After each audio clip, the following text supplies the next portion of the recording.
حضرت انس رضی اللہ عنہ سے روایت ہے کہ نماز کھڑی ہو گئی، آپ علیہ الصلوۃ والسلام ہماری طرف اپنا چہرہ مبارک کر کے متوجہ ہو گئے، وقال پھر فرمایا اقیموا صفوفکم، اپنی صفوں کو سیدھا کر لو، وتراصوا، حرمین میں کہتے ہیں نا تراصوا، مل کر کھڑے ہو جاؤ، کیا کرو؟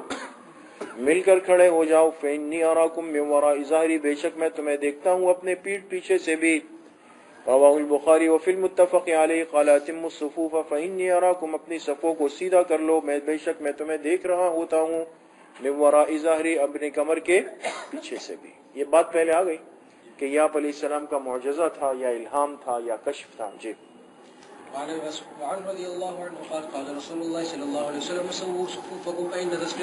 آپ علیہ السلام نے فرمایا سووا صفوفکم، اپنی صفوں کو سیدھا رکھو، فإن تسویۃ الصفوف من اقامۃ الصلاۃ، بے شک صفوں کو سیدھا رکھنا نماز کی اقامت، اقامت کا ترجمہ لکھے تکمیل، یہ نماز کی تکمیل میں سے ہے۔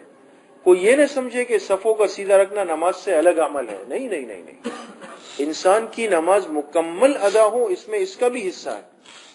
لہذا اگر کسی نے بہت اچھی نماز بنائی، وضو کیا، رکوع سب کچھ کیا، لیکن صف میں آگے پیچھے ہوا تو اس کی نماز پھر بھی ناقص ہوگی۔ جی وعن ابي مسعود الانصاري رضي الله عنه قال كان رسول الله صلى الله عليه وسلم يمسح مناكبنا في الصلاه ويقول استووا۔ حضرت ابو مسعود انصاری رضی اللہ عنہ سے روایت ہے کہ آپ علیہ الصلوۃ والسلام ہمارے کاندھوں کو چھوتے تھے، نماز میں کاندھوں پہ ہاتھ رکھتے تھے، یعنی صفیں سیدھی کرنے کے لیے، جیسے نا اس کو آگے کیا اس کو پیچھے کیا، یعنی آپ خود تشریف لاتے تھے اور ہمارے کاندھوں پہ ہاتھ رکھ کے ہمیں سیدھا کرتے تھے۔ وَيَقُولُ، اور فرماتے تھے استووا، سیدھا رہو، وَلَا تَخْتَلِفُوا، اور اختلاف مت کرو، کیوں؟ فَتَخْتَلِفَ قُلُوبَكُمْ، دیکھیں ورنہ کہاں پہ اختلاف پیدا ہو جائے گا؟ تمہارے دلوں میں ہو جائے گا۔ پھر فرمائے لیَلِیَنِی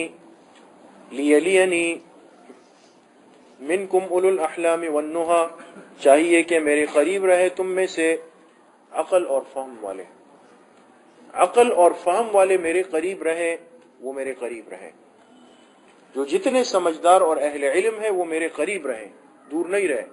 ثم الذین یلونہم، پھر جو ان سے ملے ہوئے ہیں، ثم الذین یلونہم، پھر جو ان سے ملے ہوئے ہیں۔ تو معلوم ہوا امام کے سب سے زیادہ قریب وہ ہوگا جس کے پاس سب سے زیادہ دین کا علم اور سمجھ ہے۔ آج الٹ ہے، آج بالکل الٹ ہے۔ طلبہ کی نماز آخری صف میں ہوتی ہے، اور ہم بقول حضرت مولانا عبد القیوم صاحب ان کے الفاظ نقل کر رہا ہوں، وہ فرمایا کرتے تھے کہ محلے کے بڈھے سڈھے آ کر امام کے قریب کھڑے ہو جاتے، بڈھے سڈھے۔ تو وہ تو حضرات خیر بڑے لوگ تھے اور خدا نخواستہ وہ نہیں ہے، لیکن مقصد یہ ہے کہ عام آدمی ہم سے پہلے آتے ہیں، پہلے صف میں جگہ بناتے ہیں، اہتمام سے بیٹھ جاتے ہیں، ہمیں اس کا کوئی احساس ہی نہیں ہے، نہ کوئی فکر ہے کہ بھئی یہ کوئی کمزوری رہ گئی ہے۔ تو لہٰذا امام کے پیچھے ایک مؤذن کھڑا ہوا ہے اور دائیں بائیں ساری صف میں عامۃ الناس جن کو ان مسائل کا علم نہیں ہے، لہٰذا اب اگر نماز میں امام کو نائب بنانا پڑا یا کوئی مسئلہ ہوا یا رکعتوں کی تعداد کم ہو گئی یا ایسی ہو گئی، تو ان کو پتہ ہی نہیں ہے کہ امام کو کیا لقمہ دینا ہے، مسئلہ نہیں پتہ نا، اس لیے کہ جن کو مسئلے کا علم ہے وہ تو آخری صف میں جا کے کھڑے ہوئے، نقصانات ہو گئے، سمجھ میں آ گئے۔ اس لیے ہمارے حضرت شیخ مفتی رشید احمد صاحب رحمۃ اللہ علیہ نے اپنی مسجد میں امام کے مصلے کے پیچھے قالین سرخ رنگ کا بچھایا ہوا تھا، جو 2 صفوں تک آیا ہوا تھا، 2 صفیں پوری نہیں تھی، یعنی جیسے امام کے پیچھے ایک صف میں 6-7 آدمی کھڑے ہو جائیں پھر اس کے بعد والے میں، اس پہ عام لوگ نہیں آ سکتے تھے، صرف ان کے طلباء اور اساتذہ آتے تھے۔ تو اس کی وجہ یہ، تو آج اگر کوئی امام صاحب رکھ بھی لے گئے چلو اس پہ علماء یا طلباء آ کے کھڑے ہوں گے تو وہ قالین خالی کا خالی رہ جائے گا، اسی تو صف اول کا اہتمام ختم ہوا ہے دوستو، اس کمزوری کی تلافی کریں، اس کو ختم کریں۔ یہ جو ہم لوگ جا کے نا پہلے باہر مجلس ہے وہاں کھڑے ہو گئے، یہاں کھڑے ہو گئے، یہاں کھڑے ہو گئے، وضو عین بالکل تکبیر اولیٰ کے وقت جا کے بناتے ہیں۔ اس مسئلے کا تو پتہ ہے کہ بھئی تشہد تک جماعت مل جاتی ہے نا، تو اس رخصت پر عمل کرتے ہیں سب، عامۃ الناس جو ہے وہ ان مسائل کو صحیح لے گئے۔ قال ابو مسعود، پھر حضرت ابو مسعود انصاری رضی اللہ عنہ نے فرمایا فانتم اليوم اشد اختلافا، آج کے دن تم میں بہت زیادہ اختلاف پیدا ہوگا۔ میں نے وضاحت کی کہ تم نے صفوں کی اہتمام کو ترک کیا اقامت صلاۃ کا جو حصہ تھا اس کو چھوڑ دیا، تم میں اختلافات پیدا ہو گئے. سمجھ گئے؟ تو وہی ہمارا ماحول ہے کہ گلیوں میں لڑائیاں ہو رہی ہے، محلوں میں لڑائیاں ہو رہی ہے، قوموں میں لڑائیاں ہو رہی ہے، گھروں میں لڑائیاں ہو رہی ہے. شاید اس میں اس بات کا بہت بڑا حصہ ہے. تو اگر مساجد میں اہتمام شروع ہو جائے صفوں کا سیدھا رکھنے کا، تو اس کا یقیناً اچھا اثر ہوگا اور اس سے فرق آئے گا. جی. قال عبد الله بن مسعود رضي الله عنه قال قال رسول الله صلى الله عليه وسلم ليليني أولو الأحلام والنهى ثم الذين يلونهم. حضور علیہ الصلوۃ والسلام نے فرمایا لیلینی منکم اولو الاحلام والنہى، چاہیے کہ تم میں سے میرے قریب رہے عقل اور فہم والے، پھر جو ان سے قریب ہے. ثلاثاً 3 مرتبہ فرمایا. وَإِيَّاكُمْ وَحَيْشَاتِ الْأَسْوَاقِ، وحیشات اور فرمایا بچ کے رہو بازاروں کے شور و غل سے. بازار جیسا شور جو ہوتا ہے نا وہ مسجدوں میں نہیں ہو، اس سے بچ کے رہو، وہ وہاں کا خاصہ ہے. آپ نے دیکھا ہوگا بعض دفعہ ایک دم مسجد میں کچھ 4-5 آدمی بولنے لگ جاتے ہیں، دیکھیں تو 4-5 معززین آ رہے ہیں اور آپس میں گپ شپ کر رہے ہیں. عام طور پہ جو گپ شپ کرتے ہیں معززین کر رہے ہوتے ہیں کسی بھی قوم کے. آپ غور کریں، بچوں کا تو شور ایک نادانی ہے، وہ تو 2-4 سیکنڈ ہوتا ہے پھر لوگ بگا دیتے ہیں ان کو، وہ شور دور تک آواز آ جاتی ہے کہ وہ مسجد سے چلے گئے باہر. لیکن کچھ دن اگر آپ کو ایسا محسوس ہونا ہاں ہو یہ اور کیسے کب آیا جی صاحب اور کیا ہو گیا اور کیسے نہیں ہوا، مبارک ہو سعادت ہو، آپ پیچھے مڑ کر دیکھیں تو آپ کو اچھے خاصے واسکٹ پہنے ہوئے معززین وہ نظر آئیں گے کہ وہ آپس میں کیا کر رہے ہیں، بات چیت کر رہے ہیں. یہ ہمارا حال ہے. جی. وعن ابي سعيد الخدري رضي الله عنه قال رسول الله صلى الله عليه وسلم کیوں دیکھتے ہیں بھائی؟ اچھا تو اتوار کو تو درس نہیں ہے نا، اتوار اور بدھ کا استثناء ہے. جی. رسول اللہ صلی اللہ علیہ وسلم حضرت ابو سعید خدری رضی اللہ عنہ سے روایت ہے کہ آپ علیہ الصلوۃ والسلام نے دیکھا فی اصحابہ تاخرا، اپنے اصحاب میں پیچھے ہونے کو. آپ نے محسوس کیا کہ صحابہ صفوں میں پیچھے رہتے ہیں. وقال لهم، تو آپ نے فرمایا تقدموا، آگے بڑھو، آگے رہو. واتموا بھی، اب غور کریں، اور میری اقتداء کرو، آگے رہو اور میری اقتداء کرو. ولیأتم بکم من بعدکم، اور چاہیے کہ تمہاری اقتداء کرے تمہارے بعد والے. یہ جملہ سمجھنا بہت ضروری ہے. چاہیے کہ تمہاری اقتداء کرے تمہارے بعد والے. بعض جو غیر مفتہ بھی اقوال ہے، سمجھ گئے، یا جس کو کہا جائے غیر ظاہر الروایہ، پڑھا ہے نا، ایک ظاہر الروایہ ہے جس پہ فتویٰ ہوتا ہے. جو غیر ظاہر الروایہ ہے اس میں ایک قول فقہا کا یہ ہے، غیر ظاہر الروایہ غیر مفتہ بھی غیر راجح. وہ کہتے ہیں کہ جماعت کی جو نماز ہوتی ہے ہر پچھلی صف اگلے صف کی اقتداء کر رہی ہوتی ہے. نہیں سمجھے؟ امام سب سے آگے ہے نا، تو امام کے مقتدی ہے پہلی صف والے، دوسری صف والے مقتدی ہے پہلی صف والے، تیسرے صف والے ہیں دوسرے والے. وہ کہتے ہیں ہر صف اگلی صف کی اقتداء کر رہی ہوتی ہے، لہذا جو وہ لوگ رکوع میں گئے تو یہ ان کو دیکھ کر رکوع میں جائیں، ان سے پہلے نہ جائیں. سمجھ گئے؟ اب یہ جو الفاظ ہے نا وَلْيَأْتَمَّ بِكُمْ مَنْ بَعْدَكُمْ، اس کا کیا ترجمہ کیا ہم نے؟ چاہیے کہ تمہاری اقتداء کرے تمہارے. یہ اس قول کی طرح نہیں ہے ملتا جلتا ہے نا، یعنی اس غیر ظاہر الروایہ کی طرح نہیں ہے، بات اسی کی طرف جا رہی ہے نا. اس لیے اس جگہ کو سمجھے. اس لیے شارعین نے فرمایا وَلْيَأْتَمَّ بِكُمْ، چاہیے کہ تمہارے بعد والے تمہاری اقتداء کرے. اس کے اوپر پینسل سے لکھیں متابعۃ فی الافعال لا فی الاقتداء. یہ متابعت کس چیز میں؟ افعال میں تو ہے، اقتداء میں نہیں ہے. سمجھے؟ یعنی پچھلی صف والے اگلی صف والوں کی طرح چلیں گے افعال میں، ان کے مقتدی نہیں بنیں گے. کیا لکھا؟ لا فی الاقتداء. پھر فرمائے لا یزال قوم یتأخرون، ایک قوم ایک جماعت پیچھے ہٹتی رہتی ہے، یعنی صفوں میں ہمیشہ پیچھے رہتی ہے، حتی یؤخرہم اللہ، یہاں تک کہ اللہ بھی ان کو پیچھے رکھیں گے جنت میں داخل ہوتے وقت. پیچھے نہیں ہٹ رہے. جی. وعن جابر بن سمرة رضي الله عنهما قال خرج علينا رسول الله صلى الله عليه وسلم فرآنا. جابر ابن سمرہ رضی اللہ عنہ سے روایت ہے آپ علیہ السلام ہمارے پاس تشریف لائے، فرآنا حلقہ، دیکھا کہ ہم حلقے بنا کر بیٹھے ہوئے ہیں، حلقے حلقے.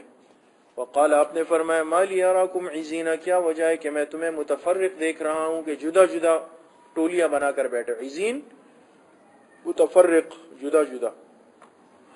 ثم خرج علینا، پھر ہماری طرف نکلے، فقال فرمایا لا تصفون کما تصف الملائکۃ عند ربها، فرمایا تم ایسی صفیں کیوں نہیں بنا کر بیٹھتے جیسے فرشتے اپنے رب کے سامنے صف بنا کے کھڑے ہوتے ہیں. فقلنا یا رسول اللہ، ہم نے عرض کیا اللہ کے رسول صلی اللہ علیہ وسلم، وکیف تصف الملائکۃ عند ربها، فرشتے اپنے رب کے ہاں کیسے صف بناتے ہیں؟ قال فرمایا یتمون الصفوف الاولى، کہ وہ اگلی صفوں کو پہلے پر کرتے ہیں، سمجھ گئے، اور وہ یتراصون فی الصف، اور صف میں مل مل کے کھڑے ہوتے ہیں. تو انسان مسجد آ جائے، جلدی پہنچ جائے تو جا کر اگلی صف میں اپنی جگہ پکڑ لے، تحیت المسجد، تحیت الوضو پڑھ لے، سنتیں پڑھ لے، اپنی تلاوت کا کچھ حصہ پورا کر لے، کچھ دیر ذکر قلبی کر لے، تسبیحات پڑھ لے، یہ موقع ہوتا ہے. جی.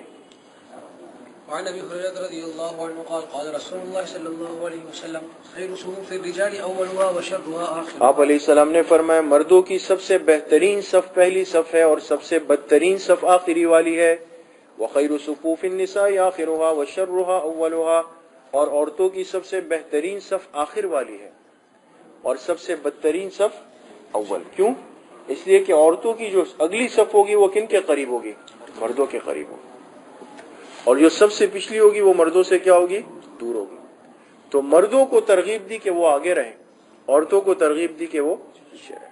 جی. الفصل الثاني عن انس رضي الله عنه قال قال رسول الله صلى الله عليه وسلم رصوا صفوفكم وقاربوا بينها وحاذوا بالاعناق فوالذي نفسي بيده اني لارى شيئا. آپ علیہ الصلوۃ والسلام نے فرمایا رصوا صفوفکم، اپنی صفوں کو صفوں میں مل کر کھڑے رہو، وقاربوا بینها، آپس میں قریب قریب رہو، وحاذوا بالاعناق، اور گردنیں برابر لے آؤ، یعنی گردن ایک محاذات میں، کاندھے کاندھے سے ملا لو، یہ جو کہتے ہیں. فوالذی نفسی بیدہ، قسم ہے اس ذات کی جس کے قبضے میں میری جان ہے، انی لارى الشیطان يدخل من خلل الصف كأنها الحذف، بے شک میں دیکھتا ہوں شیطان صفوں کی خلا میں ایسے داخل ہوتا ہے گویا کہ بکری کا بچہ، سمجھ میں آگئے، وہ اس طرح داخل ہوتا ہے. اس لیے غیر مقلدین پیر لے جاتے برابر والے سے ملا دیتے ہیں، کہہ رہے شیطان کا راستہ بند کر رہے ہیں. ہمارے استاد تھے مولانا عبدالشکور صاحب، وہ کہتے ہیں جو دو ٹانگیں اتنی کھولی ہے اس بیچ میں نہیں آ سکتا وہ. سمجھ گئے؟ تو اتنے احمق ہے کہ چھوٹی جگہ جو ہے اس کے لیے بند کر دی اور بڑی جگہ اس کے لیے کیا کر دی؟ چھوڑ دی. جی. وعن رضي الله عنه قال قال رسول الله صلى الله عليه وسلم اتموا الصف المقدم ثم الذي يليه وكان من نقص فليكن. آپ علیہ السلام نے فرمایا کہ مقدم یعنی اگلی صفوں کو پورا کرو، ثم الذی یلیہ، پھر جو ان سے ملی ہوئی صفیں ہیں ان کو پورا کرو. فما کان من نقص، جو کمی ہو، فلیکن فی الصف المؤخر، چاہیے کہ وہ آخری صف میں رہ جائے، یعنی اگلی صفیں مکمل ہونی چاہیے. جو کمی بیشی ہوگی آخری صف میں 4-5 آدمی آ گئے، 6 آ گئے، 8 آ گئے تو صحیح ہو، اس میں رہ جائے. جی. وعن البراء بن عازب رضي الله عنهما قال كان رسول الله صلى الله عليه وسلم يقول ان الله وملائكته يصلون على الذين يلون الصفوف الاولى. آپ علیہ الصلوۃ والسلام فرماتے تھے بے شک اللہ اور اللہ کے فرشتے یصلون، رحمتیں بھیجتے ہیں، الذین، ان لوگوں پر، یلون الصفوف الاولى، جو اگلی صفوں کو ملاتے ہیں. وما من خطوة احب الى الله من خطوة يمشيها يصل بها صفا، پھر فرمایا کوئی قدم اللہ پاک کو اتنا محبوب نہیں ہے جتنا کہ وہ قدم یمشیہا، جس سے بندہ چل کر جائے اور کسی صف کو پورا کر لے. یہ جو اکثر ہوتا ہے نا، آگے جگہ خالی ہو گئی، ہم برابر والے دائیں بائیں کو دیکھتے ہیں، یار یہ آگے بڑھے، میں تو نہیں جا رہا ہوں آگے، ہے نا، اس کو آگے جو ہے اکرامن آگے بھیج دیتے ہیں کہ تم چلے جاؤ، اس سے جگہ پر کر لیتے ہیں، اتنی بڑی فضیلت اس کو دے دیتے ہیں. یہ سب سے محبوب قدم ہے اللہ پاک کو، جو آگے بڑھ کر صف کو پورا کرے، سب چیزیں چھوڑ دی. جی. وعن عائشة رضي الله عنها قالت قال رسول الله صلى الله عليه وسلم ان الله وملائكته يصلون على ميامن الصف. آپ علیہ الصلوۃ والسلام نے فرمایا بے شک اللہ اور اللہ کے فرشتے رحمتیں بھیجتے ہیں صفوں کے دائیں جانب والوں پر، ان پر زیادہ رحمتیں برستی ہے دائیں جانب والوں پر، سمجھ گئے. یہ چیزیں دوستوں صرف پڑھنے کے لیے نہیں ہے، یہ عمل کے لیے ہے، سیکھنے کے لیے ہے اور پھر اس کو زندہ کرنے کے لیے۔ اب یہ ہمارے سامنے احادیث آ گئی اور اس کے مخارج اور مآخذ آ گئے، سب کچھ آ گئے، لیکن عمل نہیں ہے تو پھر سمجھ گئے؟ تو صف کا اہتمام، صف اول کا اہتمام، پھر کوشش ہو کہ اس میں بھی دائیں جانب کا اہتمام۔ جی۔ وعن نعمان بن بشير رضي الله عنهما قال كان رسول الله صلى الله عليه وسلم يصلي في صفوفنا اذا قمنا الى الصلاه۔ نعمان ابن بشیر رضی اللہ عنہ سے روایت ہے، آپ علیہ السلام ہماری صفوں کو سیدھا فرماتے جب ہم نماز میں کھڑے ہوتے، فَإِذَا اسْتَوَيْنَا جب ہم بالکل سیدھے ہو جاتے، کبر تب آپ تکبیر کہتے۔ جی۔ وعن انس رضي الله عنه قال كان رسول الله صلى الله عليه وسلم يقول عن يمينه اعتدلوا صفوا صفوفكم وعن يساره اعتدلوا صفوفكم۔ آپ علیہ الصلوۃ والسلام دائیں جانب منہ کر کے فرماتے اعتدلوا سووا صفوفکم، سیدھے رہو، اپنی صفوں کو سیدھا کر لو، پھر بائیں جانب منہ کر کے فرماتے اعتدلوا سووا صفوفکم۔ جی۔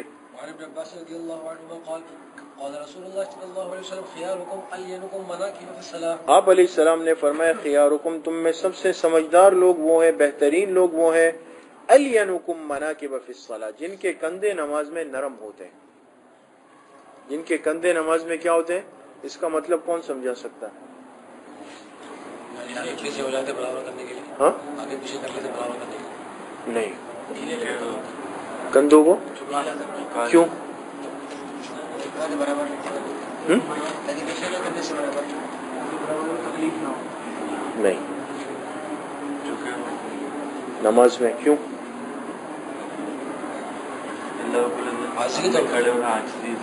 اچھا، اور کوئی تحقیق جدید؟ یہ بات جو ہے نا، یہ جو آپ نے فرمائی ابھی، یہ آپ نے بہت سارے لوگوں کو دیکھا بھی ہوگا، عملاً ایسا کرتے ہیں، یہ نماز میں ایسے جھک کے تھوڑا کھڑے ہو جاتے ہیں۔ اور ایک بات جو جس کو اغلاط العوام کہیں، یعنی جو بہت ساری باتیں معاشرے میں پھیلی ہوتی ہے نا، یہ اس کا حصہ ہے، حالانکہ ایسا نہیں ہے۔ دیکھیں آپ لوگ علماء بننے جا رہے ہیں، یہ چیزیں یاد رکھیں۔ عام لوگ، بہت سارے لوگوں کی ذہنیت یہ کہتی ہے کہ بھئی جتنا انسان اپنے آپ کو جھکا دے یہ کرے۔ نماز میں انسان کو اس طرح کھڑا ہونا ہے جو شریعت کا حکم ہے۔ انسان کی ذات اور اس کی خواہش کیا کہہ رہی ہے، وہ کبھی بھی محبوب اور مقبول عمل نہیں بن سکتا جو سنت کے خلاف ہو جائے۔ اور آپ احادیث پڑھتے ہوئے آئے ہیں کہ ہر عضو اور ہر جوڑ کو اس کی جگہ پر رکھو۔ لہذا فقہاء نے لکھا ہے کہ ہاتھ کو ایسے باندھ دے، اس کے اوپر رکھے، اس کو پکڑ کر رکھے، تو معلوم ہوا کہ یہ کندھے قیام میں بالکل اپنی جگہ پر ہونے چاہیے، یہ سنت طریقہ ہے۔ لہذا ایک آدمی اگر تواضعاً اس طرح کرتا ہے تو اس کے دل کا معاملہ انفرادی طور پہ نوافل میں تہجد میں کر لے، کوئی مسئلہ نہیں ہے، لیکن یہ اپنے آپ کو اس طریقے سے افضل کبھی بھی نہیں کہہ سکتا ہے، اس لیے کہ وہ سنت سے ثابت نہیں ہے وہ طریقہ۔ سمجھ گئے؟ تو اس غلطی کی اصلاح فرما لے، اور ایسا بالکل بھی نہیں ہے، اغلاط العوام میں سے ہو سکتا ہے۔ باقی حدیث کیا کہہ رہی ہے، اس کا جو مفہوم ہے تقریباً واضح ہے۔ آپ علیہ السلام نے فرمایا سمجھدار لوگ اور بہترین لوگ وہ ہیں کہ جن کے کندھے نرم ہو۔ کیا مطلب؟ صفیں سیدھی کرنے کے لیے عام طور پہ انسان کندھوں پہ ہاتھ رکھتا ہے نا، تو اب ایک آدمی ہوا ہے کہ اس کو آگے پیچھے ہلائے، لیکن وہ زمیں جنبد نہ جنبد، گل محمد نبی جنبد، اس نے کہا میں تو یہاں سے نہیں ہٹ رہا ہوں، سخت ہو کے کھڑا ہو گیا۔ اور ایک وہ ہے کہ جو بیچارہ نیا وقت لگا کے اس کو آگے ادھر کیا، تو اس نے اپنے آپ کو بالکل ڈھیلا کر دیا، یہاں کر لیا، وہاں کر لیا، آگے کر لیا، پیچھے کر لیا۔ اس نے کندھا بالکل اپنے اس ساتھی کے لیے نرم کیا ہوا ہے کہ جہاں مجھے آگے پیچھے کرنا ہے، دائیں بائیں فٹ کرنا ہے، میں تیار ہوں اس کے لیے۔ سمجھ میں آیا؟ یہ مطلب ہے حدیث کا۔ جی۔ الفصل الثالث عن انس رضي الله عنه قال كان النبي صلى الله عليه وسلم يقول استووا استووا استووا۔ حضرت انس رضی اللہ عنہ سے روایت ہے، آپ علیہ السلام نے فرمایا استووا استووا استووا، سیدھے رہو سیدھے رہو سیدھے رہو، قسم ہے اس ذات کی جس کے قبضہ قدرت میں میری جان ہے، انی لاراکم من خلفی، میں تمہیں اپنے پیچھے سے ایسے ہی دیکھتا ہوں، کما اراکم من بین یدی، جیسے اپنے سامنے سے دیکھ سکتا ہوں۔ جی۔ وعن ابي امامه رضي الله عنه قال قال رسول الله صلى الله عليه وسلم ان الله وملائكته يصلون على الصف الاول۔ آپ علیہ الصلوۃ والسلام نے فرمایا بے شک اللہ اور اللہ کے فرشتے رحمتیں بھیجتے ہیں صف اول والوں پہ۔ صحابہ نے فرمایا یا رسول اللہ وعلی الثانی، اور پھر دوسرے والوں پر نا؟ آپ نے فرمایا ان اللہ وملائکتہ یصلون علی الصف الاول، دوسری دفعہ پھر کن کا ذکر فرمایا؟ صف اول والوں پہ۔ صحابہ نے فرمایا وعلی الثانی، اور دوسرے والوں پر؟ آپ علیہ السلام نے تیسری مرتبہ فرمایا ان اللہ وملائکتہ یصلون علی الصف الاول، صف اول والوں پر 3 مرتبہ فرمایا۔ قالوا یا رسول اللہ وعلی الثانی، قال وعلی الثانی۔ ان کی باری کب آئی؟ چوتھی مرتبہ میں. تو ہم 8ویں 10ویں صف والوں کی تو شاید آئی نہیں. سمجھ موقع ہوتا ہے. جی. وقال رسول اللہ صلی اللہ علیہ وسلم، اور آپ علیہ السلام نے فرمایا، سووا صفوفکم، اپنی صفوں کو سیدھا رکھو، وحاذوا بین مناکبکم، اور اپنے کاندھوں کو ملا کر رکھو، برابر برابر میں رکھو، کندھوں کو جوڑ کر رکھو. ولینوا فی ایدی اخوانکم، اور اپنے بھائیوں کے ہاتھوں میں نرم ہو جاؤ. بات آ گئی نا؟ نرمی سے یہ مراد ہے کہ اگر وہ آپ کو آگے پیچھے کرے تو آپ اس پہ تیار ہو. وسد الخلل، اور خلا کو پر کر دو. فإن الشیطان يدخل فيما بینکم بمنزلۃ الحذف، اس لیے کہ شیطان تمہارے درمیان ایسے داخل ہوتا ہے جیسے کہ بکری کا بچہ، یعنی اولاد الضأن الصغار، بکری کا چھوٹا بچہ. جی. وعن ابن عمر رضی اللہ عنہما قال قال رسول اللہ صلی اللہ علیہ وسلم اقیموا الصفوف وحاذوا بین المناکب. آپ علیہ السلام نے فرمایا صفوں کو سیدھا رکھو اور اپنے کندھوں کو ملا کر رکھو. وسد الخلل، اور خلا کو پر کر دو. ولینوا بأیدی اخوانکم، اپنے بھائیوں کے ہاتھوں میں نرم ہو جاؤ. ولا تذروا فرجات للشیطان، شیطان کے لیے خالی جگہ مت چھوڑو. ومن وصل صفا وصلہ اللہ، جس نے صف کو ملایا اللہ اس کو ملائیں گے. ومن قطعہ، جس نے صف کو توڑا اللہ اس کو توڑ دیں گے. جی. وعن ابي هريره رضي الله عنه قال قال رسول الله صلى الله عليه وسلم توسط الامام وسد الخلل. آپ علیہ الصلوۃ والسلام نے فرمایا توسط الامام وسد الخلل، امام کو درمیان میں رکھو اور خالی جگہ کو پر کر دو. اس سے ایک فقہی مسئلہ مستنبط ہے کہ محراب مسجد کے بالکل بیچ میں ہونی چاہیے اور امام کو بیچ میں کھڑا. ایسا نہ ہو کہ دائیں طرف حصہ زیادہ ہو بائیں طرف. بعض دفعہ ہو جاتا ہے نا، اور عام طور پہ یہ ان مساجد میں ہو جاتا ہے جب تعمیرات توسیع ہو جاتی ہے بعد میں. ایسا کئی مساجد میں ہو جاتا ہے. وہ تو ایک غیر اختیاری عمل ہے کہ مسجد کو دائیں طرف جگہ ملی یا بائیں ملی، آگے ملی پیچھے ملی، تو اب ظاہر سی بات ہے اب پورا اسٹرکچر تبدیل نہیں ہو سکتا ہے نا. تو لہٰذا اب ایک جانب کو بڑھانا پڑے گا. اب ایک جانب جب بڑھائی تو امام اسی جگہ رہ گیا اور وہ جگہ آگے چلی گئی. آج ہمارے جو حضرت مولانا عادل صاحب دامت برکاتہم کی مسجد ہے، مسجد علی، اس میں 2 دفعہ توسیع ہوئی. پہلی تو ظاہر سی بات ہے چھوٹی سی ایک اس میں مسجد بنی، پھر دائیں طرف ان کو جگہ ملی تو وہ آگے چلی گئی، پھر اسی طرف اور جگہ ملی وہ اور آگے چلی گئی. تو دائیں طرف کی صف بہت لمبی تھی اور بائیں طرف اتنی ہی تھی. سمجھ گئے؟ تو ان کی جگہ وہ اسی جگہ پر رہ گئی، وہ نہیں جا سکتی تھی اس طرح، اس لیے کہ پلاٹ اس طرح ترچے آ رہے تھے وہاں. تو ایک بعد میں پھر ابھی جا کر جو انہوں نے اسٹرکچر تبدیل کیا. لیکن اب بھی اگر آپ میں سے کوئی گیا ہو دیکھیے، اب بھی دیکھیں نا، اس طرف کا حصہ بہت لمبا ہے اور اس طرف جو ہے وہ الگ ہے. اس لیے بیان میں جب ممبر پہ بیٹھتے ہیں تو ہمیں دائیں طرف کی مسجد بالکل صاف نظر آ رہی ہوتی، بائیں طرف کا بہت سا حصہ نظروں سے پوشیدہ ہوتا ہے. حالانکہ ممبر پہ بیٹھ کے پوری مسجد سامنے ہونی چاہیے، لیکن بائیں جانب جو ہے اس کا اکثر حصہ اس طرح ہے. تو خیر یعنی اختیاری اور ارادی طور پہ انسان کو ایسا نہیں کرنا چاہیے، لیکن اگر ایک عذر ہو جائے مجبوری تو پھر الگ بات ہو جائے. جی. وعن عائشة رضي الله عنها قالت قال رسول الله صلى الله عليه وسلم لا يزال قوم يتأخرون عن الصف الأول حتى يؤخرهم الله في النار. حضرت عائشہ رضی اللہ تعالی عنہا کی روایت ہے، آپ علیہ السلام نے فرمایا لوگ مسلسل صف اول سے پیچھے ہٹتے رہیں گے. کیا کرتے رہیں گے؟ حتی یؤخرهم اللہ فی النار. اس کا کیا ترجمہ ہوگا؟ کوئی کر لے چلو. پیچھے کرتے کرتے جہنم میں ڈالتے. شاباش. اب غلطی یہ ہوتی ہے کہ طالب علم ترجمہ کر لیتا ہے یہاں تک کہ اللہ اس کو جہنم میں پیچھے رکھیں گے. تو جہنم میں تو پیچھے رکھنا اچھا ہے، یہ تو برا نہیں ہے، اللہ ہم سب کی حفاظت فرمائے. لیکن مطلب کیا ہے کہ اللہ اس کو پیچھے کرتے کرتے کرتے کرتے کرتے کس میں ڈال دیں گے؟ جہنم میں ڈال دیں گے. جی. وعن وابصة بن معبد رضي الله عنه قال رسول الله صلى الله عليه وسلم رجلا يصلي خلف وابصہ ابن معبد رضی اللہ عنہ سے روایت ہے، آپ علیہ السلام نے ایک شخص کو دیکھا کہ وہ نماز پڑھ رہا تھا صف کے پیچھے اکیلا، یعنی آگے پوری صف بنی ہوئی ہے، یہ پیچھے والی صف میں اکیلا کھڑا ہوا. فَأَمَرَهُ أَن يُعِيدَ الصَّلَاةَ، آپ نے اس کو حکم دیا کہ نماز کو لوٹاؤ. اب سوال یہ ہے کہ نماز کیوں لوٹائے؟ اگر بالفرض صف اول میں جگہ تھی بھی اور یہ نہیں گئے تو یہ غلطی تو ہے، کوتاہی تو ہے، لیکن مفسد صلاۃ تو نہیں ہے نا. آپ نے کیوں حکم دیا؟ یہ حکم بطور اصلاح اور توبیخ کے تھا. سمجھ گئے؟ بعض چیزوں کی اصلاح کے لیے حکم کیا کرنا پڑتا ہے؟ سخت دینا پڑتا ہے. لیکن وہ آپ کی تربیت یافتہ جماعت تھی، آپ کے مان کر چلنے والے لوگ تھے، آج اگر کسی کو کہا جائے کہ بھئی ایسا ہوا، چلو بھئی نماز لوٹاؤ، تو چلو ختم ہو گئی بات، پھر اس مسجد میں نہیں آئیں گے وہ. جی. باب الموقف. موقف کہتے ہیں کھڑے ہونے کے بارے میں. مقتدی امام کی کس جانب کھڑا ہو اگر جگہ تنگ ہو. ایک تو نماز مسجد کی بات ہو گئی کہ صفے بنائے اور اس طرح ہو، لیکن ہر وقت جماعت مسجد میں نہیں ہوتی، بعض دفعہ گھر میں پڑھنی پڑ گئی، سفر میں پڑھنی پڑ گئی، ایک امام ایک مقتدی کی صورت بن گئی، تو ایسی صورتحال میں مقتدی کہاں کھڑا ہوگا؟ سمجھ گئے؟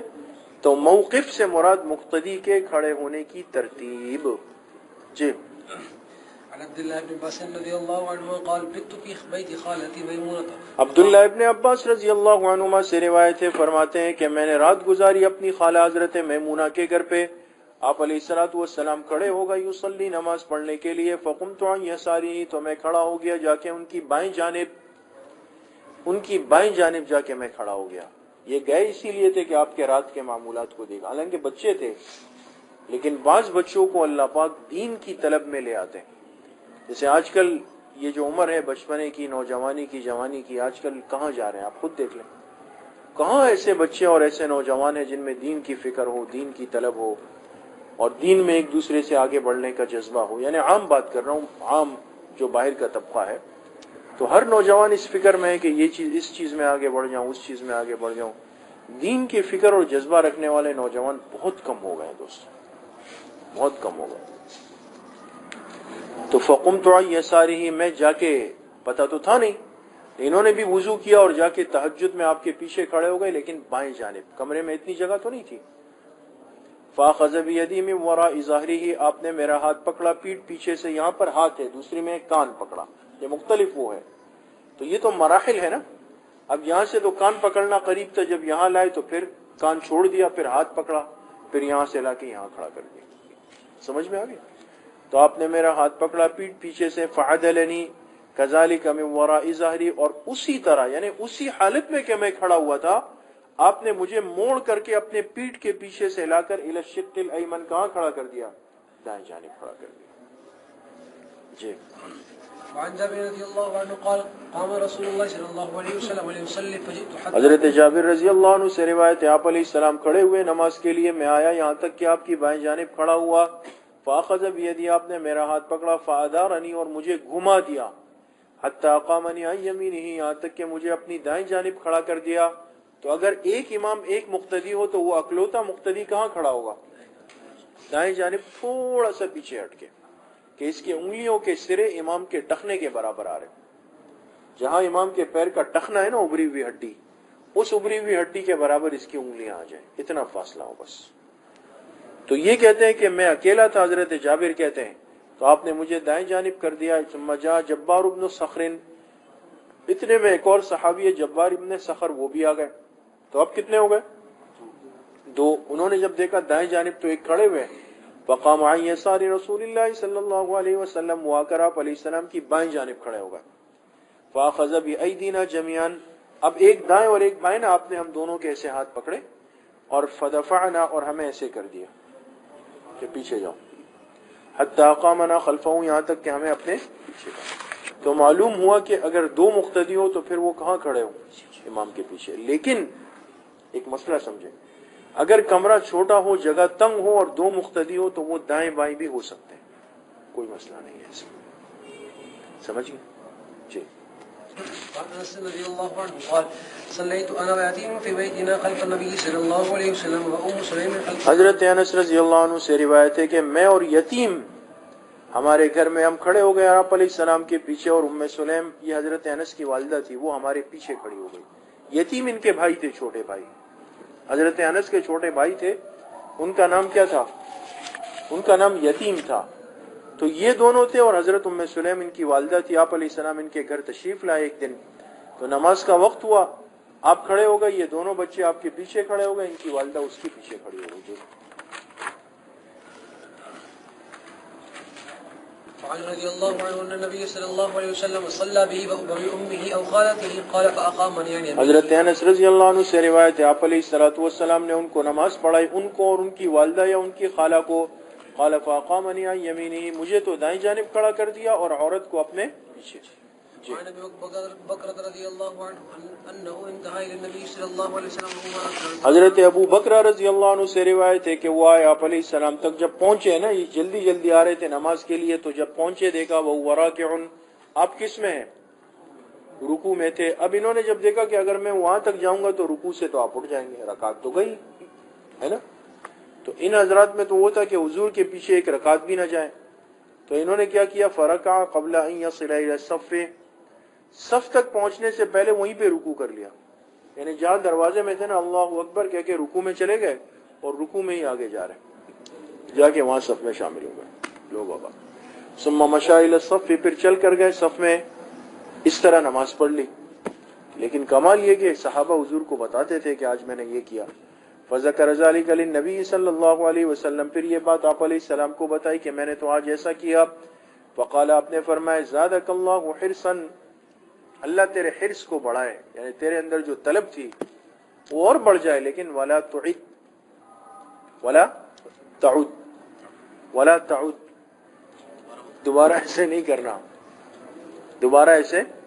اب یہ نہیں فرمایا کہ اس نماز کو دہراؤ، اس لیے کہ وہ نماز تو ہو گئی نا، وہ نماز تو ہو گئی ان کی.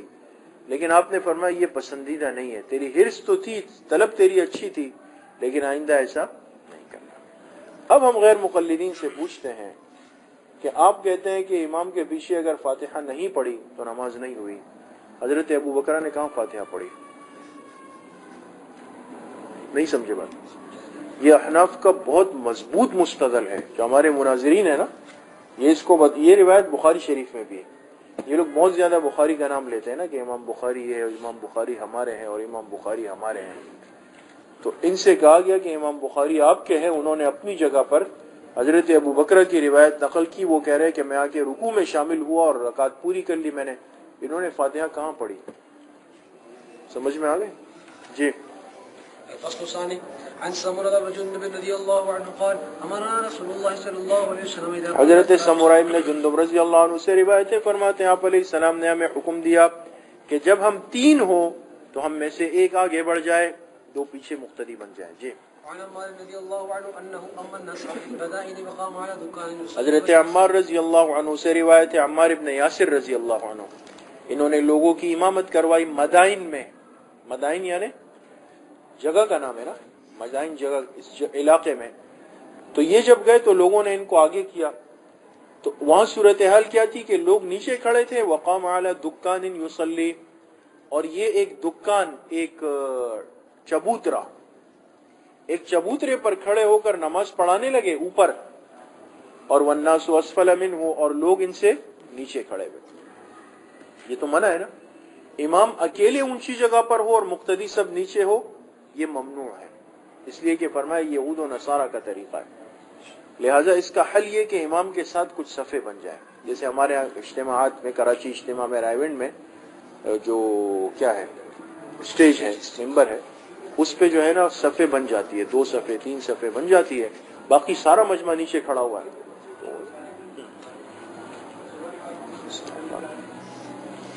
تو اکیلے کھڑا ہونا منع ہے. سمجھ میں آ گئی؟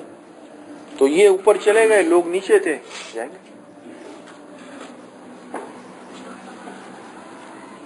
ٹھیک ہے، شکر.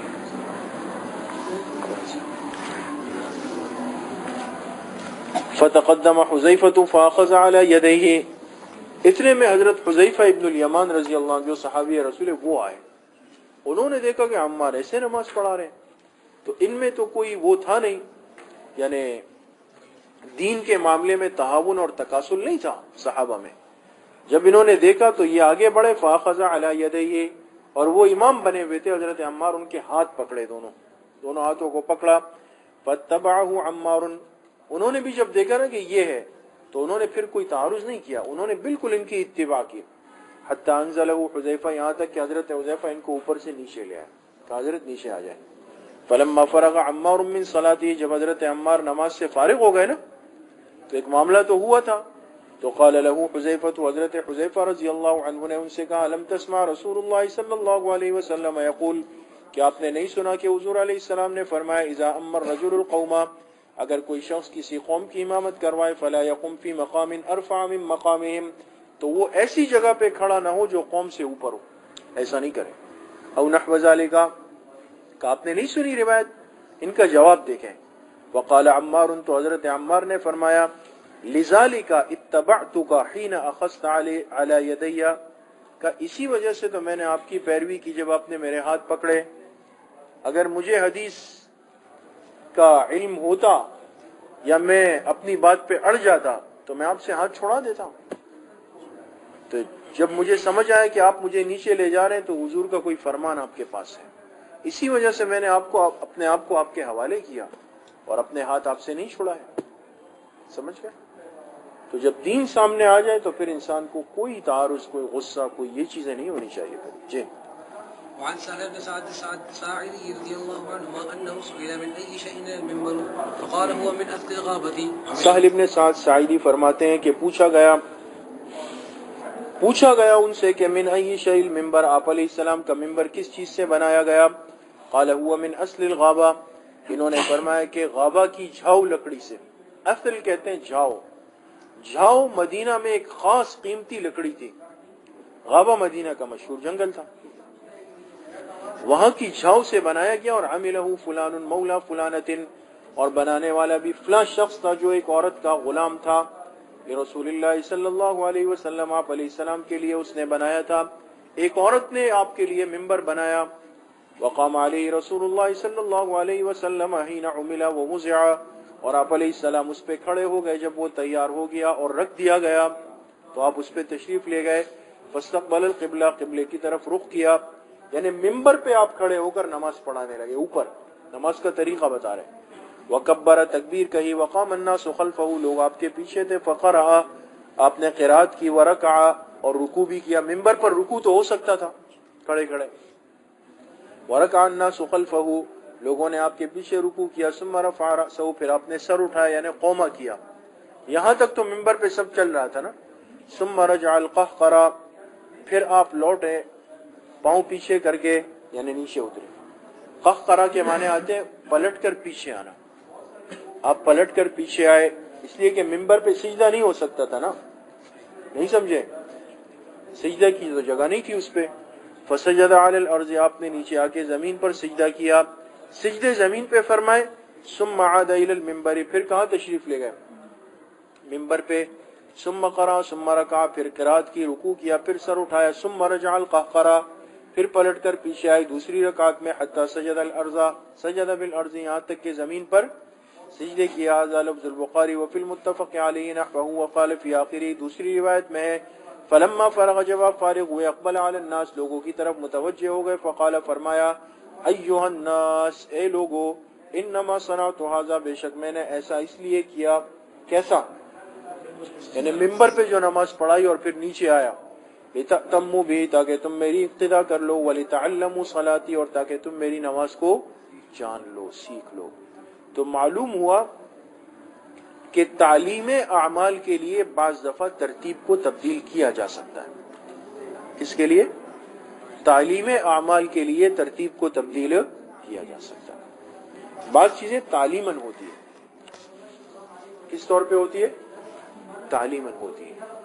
لہذا جب یہ محسوس ہو جائے کہ بھئی یہ لوگ سمجھ گئے، سیکھ گئے، تو پھر اس کو چھوڑا جا سکتا ہے. سمجھ میں آ گیا؟ جی. وعن عائشة رضي الله عنها قالت صلى رسول الله صلى الله عليه وسلم في حجرته والناس في ذلك. حضرت عائشہ رضی اللہ عنہ سے روایت ہے آپ علیہ الصلوۃ والسلام نے نماز پڑھائی اپنے حجرے میں. والناس يأتمون به من وراء الحجرة، لوگ آپ کی اقتداء کر رہے تھے حجرے کے. حجرے سے مراد اعتکاف کا حجرہ ہے دوستو. آپ کے لیے مسجد نبوی میں اعتکاف کے لیے ایک چٹائی کا حجرہ بنایا گیا. آپ نے اس میں کھڑے ہو کر رات کو نماز تراویح پڑھائی اور صحابہ اس کے پیچھے کھڑے ہوئے تھے. سمجھ میں آ گئے؟ تو وہ کوئی حد فاصل تو تھا نہیں، نظر آ رہے تھے آپ اس میں. جی.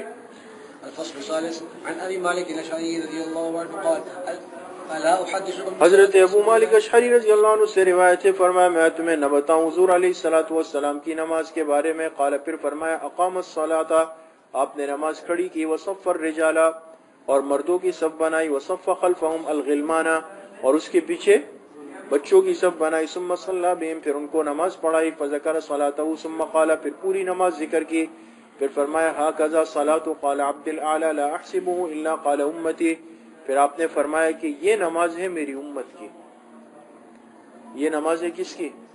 میری امت کی نماز کا طریقہ یہ ہے جی۔ وعن قیس بن عبادہ قال وعن قیس بن عبادہ قال بین انا فی المسجد بالصف المقدم فجبرنی، یہ بھی دوستو بڑی عجیب روایت ہے۔ قیس ابن عباد کہتے ہیں کہ بین انا فی المسجد فی الصف المقدم، اس دوران کہ میں مسجد میں پہلی صف میں کھڑا تھا،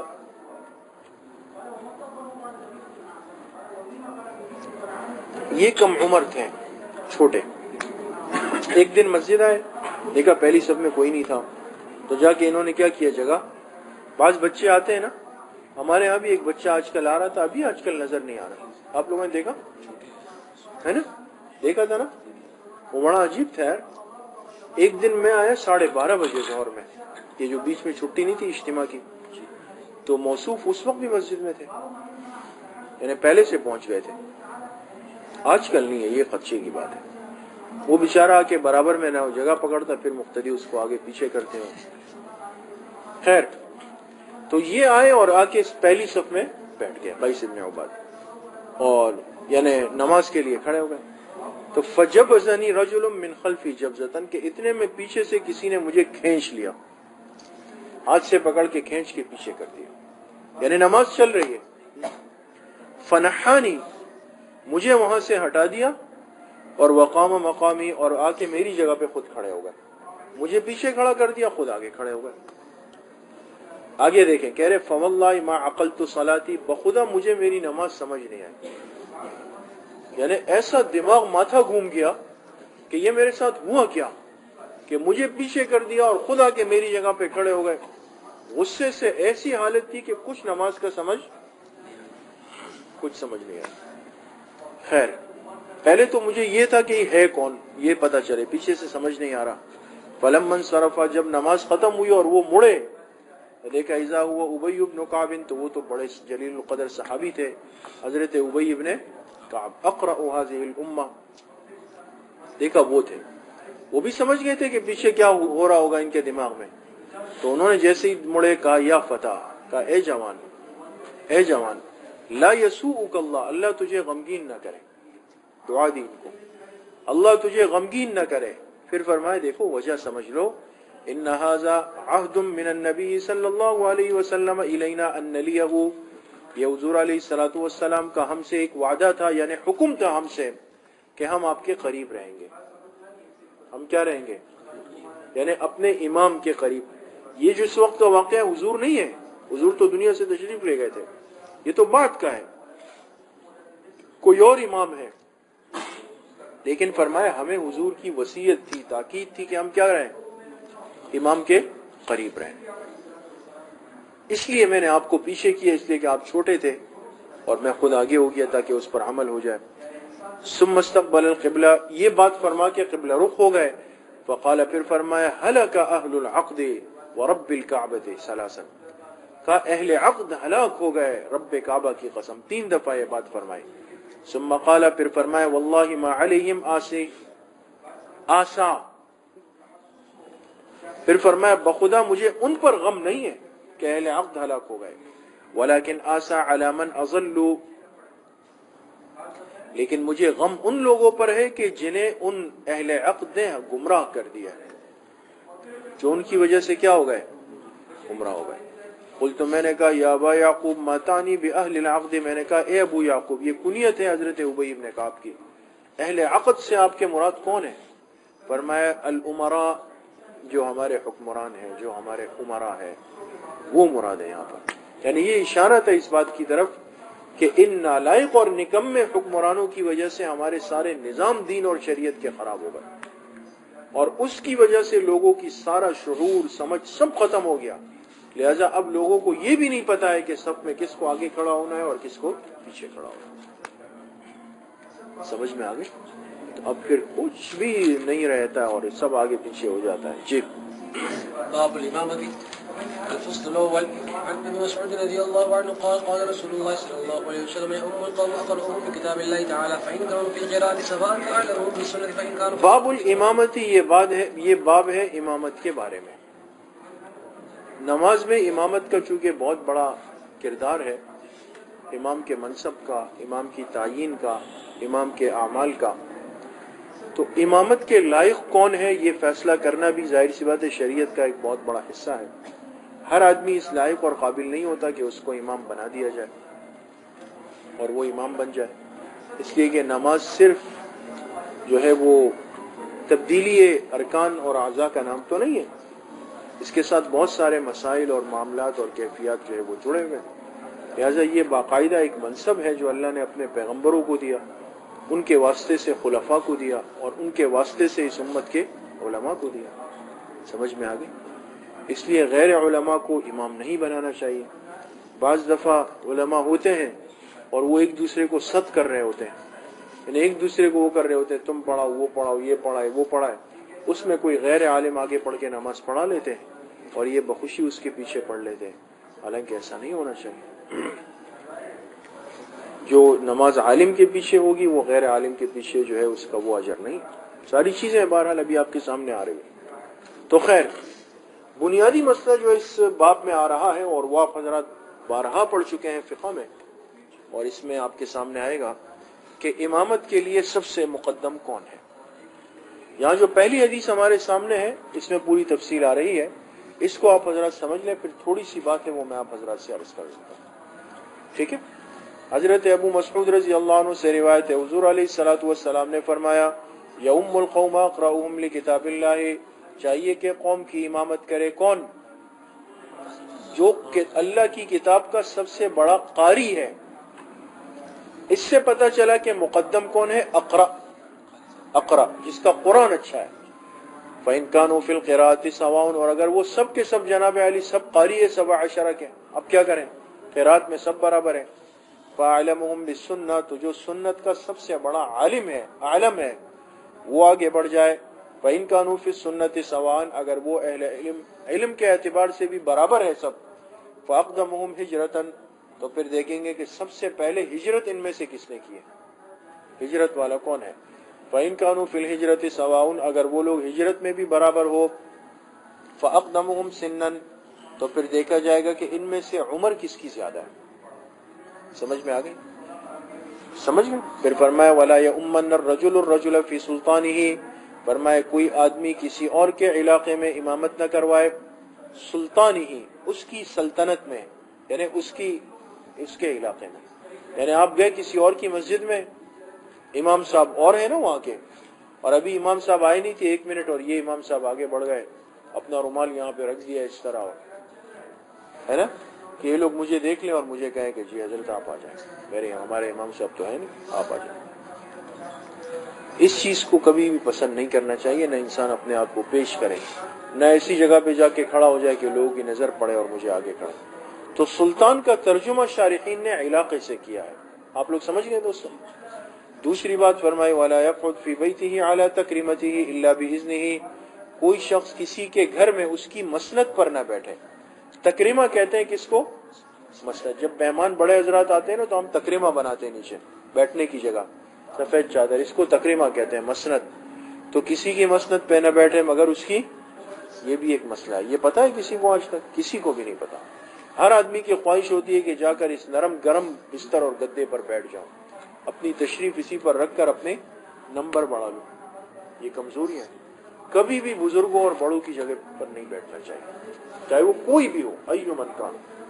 بعض لوگوں کے اندر یہ کمزوری ہوتی ہے دوستوں، ہم نے دیکھا بھی ہے، تجربہ بھی کیا ہے۔ بعض لوگوں کی یہ عادت ہوتی ہے کہ وہ آ کر ایسی جگہ پر بیٹھتے ہیں جو اہل علم کی جگہ ہوتی ہے۔ برا بھی لگتا ہے بعض دفعہ کہ عام آدمی ہے اور آ کر جو ہے نا بڑے بزرگوں کی جگہ پر جو ہے وہ بیٹھ گئے، یہ احساس بھی نہیں کیا کہ بھئی یہ صحیح نہیں ہے۔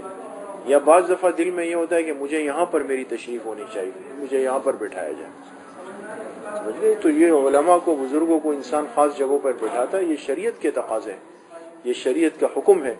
حتی الامکان انسان کو ایسی جگہوں پر نہیں بیٹھنا چاہیے، اس سے احتیاط۔ اور آپ حضرات تو طلبہ ہیں، آپ کو بتانے کا مقصد یہ ہے، پہلے بھی یہ بات بار بار آئی ہے اور خدا نخواستہ کسی طالب علم میں ایسی کمزوری نہیں ہوتی اور ہوگی بھی نہیں انشاءاللہ، لیکن آپ حضرات احتیاط اس میں کریں کہ اساتذہ کے بیٹھنے کی جگہ ہوتی ہے اس پہ مت بیٹھیں۔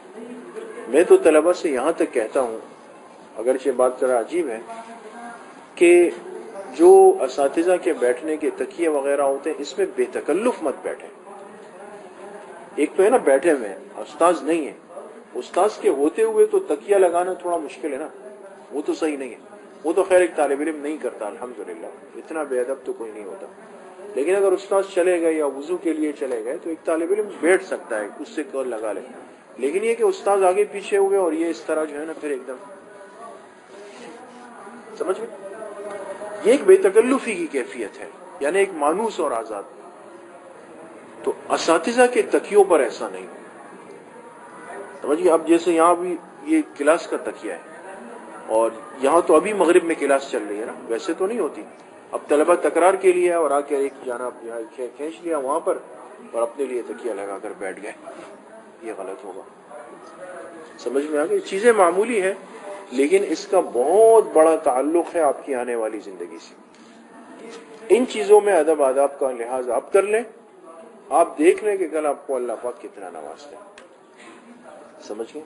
اسی طرح استاذ کے جوتے نہیں پہنے، بعض اس میں احتیاط نہیں کرتے۔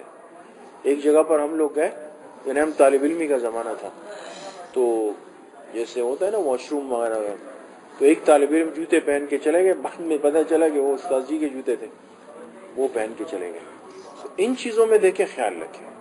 اسی طریقے سے ہمیں یاد ہے درجہ خامسہ کا سال تھا، ہمارے ساتھ ایک طالب علم تھے، 2 طلبہ تھے، ان کی آپس میں کچھ ہو گئی، وہ ایک طالب علم بہت زیادہ شرارتی تھے، آخر تک یہ رنچوڑ لائن کے تھے، آج کل بیمار ہے، اللہ ان کو شفا نصیب فرمائے، بیچارے بہت بیمار ہیں۔